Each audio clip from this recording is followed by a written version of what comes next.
poucos dias do início do recesso parlamentar, o povo já começava a receber os primeiros alertas de que algo ia muito mal no Congresso Nacional. Um golpe estava em curso, mas não o golpe político. Aquele de direita que os esquerdistas insistem em dizer que Bolsonaro quer dar ao cobrar a simples e óbvia transparência nos votos eletrônicos. E nem mesmo o golpe da esquerda comunista, que muitos garantem que a China tem em curso no Brasil. O golpe era no bolso do cidadão brasileiro, que trabalha suado todos os dias para sobreviver e pagar seus impostos. Estamos falando do golpe de quase 6 bilhões de reais no fundo eleitoral brasileiro. Os primeiros vídeos anunciando o inevitável foram postados na rede. Primeiro pela deputada federal de São Paulo, Carla Zambelli, do PSL.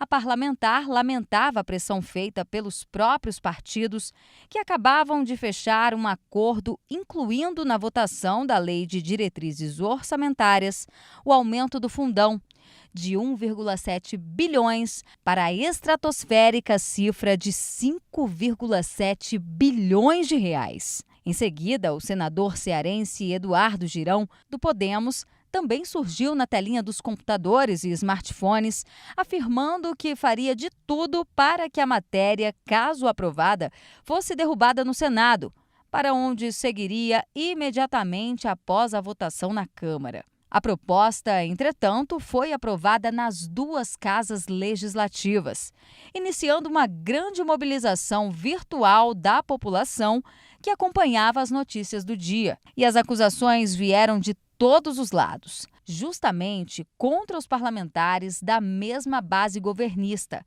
acusados de mentirem publicamente enquanto aprovavam o aumento. E é a partir deste ponto que se faz extremamente necessário explicar o que ocorreu de fato. Como foi votado o fundão, quem votou contra e por quê, quem votou a favor, ainda que indiretamente, e por quê. A proposta que alterava o fundão em 4 bilhões de reais foi aceita pelo relator da LDO, Juscelino Filho, do DEM do Maranhão. Não partiu dele, entretanto, a iniciativa, mas sim dos próprios líderes partidários, com raríssimas exceções, como o Partido Novo. E foi um destaque do Novo que retirava o aumento da pauta, que sendo boicotado justamente no acordo destas lideranças quando decidiram, utilizando o regimento interno da Câmara, que a votação do mesmo não poderia ter a votação nominal, ou seja, o voto aberto, em que cada parlamentar decidiria pela aprovação ou rejeição da matéria. Assim, o que ocorreu foi o velho recurso do voto simbólico, sendo repetido também no Senado Federal.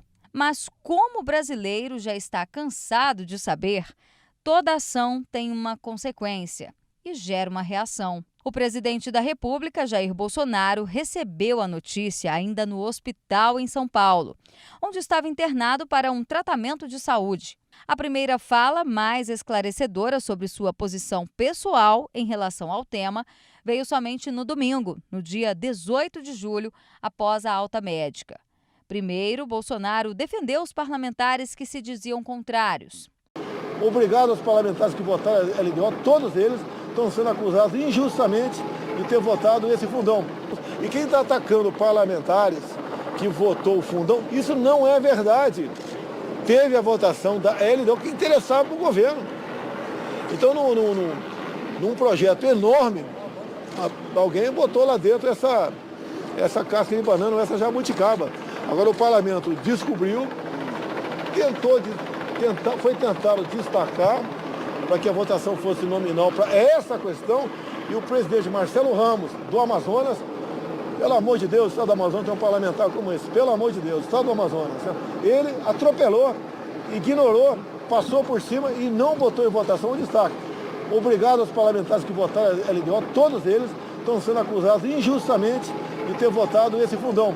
Marcelo Ramos, o vice-presidente da Câmara, ex-filiado do PCdoB, aliado político de primeira e de última hora do senador Omar Aziz, o ex-governador amazonense acusado de corrupção que atua à frente da CPI da pandemia. Um colegiado criado para derrubar Bolsonaro a qualquer preço.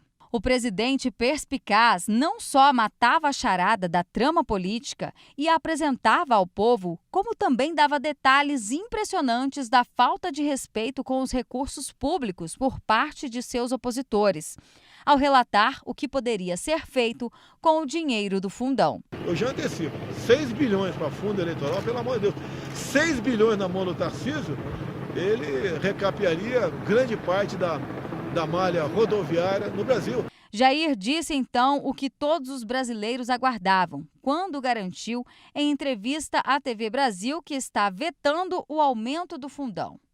Ao tomar tal decisão, a LDO volta para análise do Congresso Nacional, onde apenas os vetos entram em votação novamente.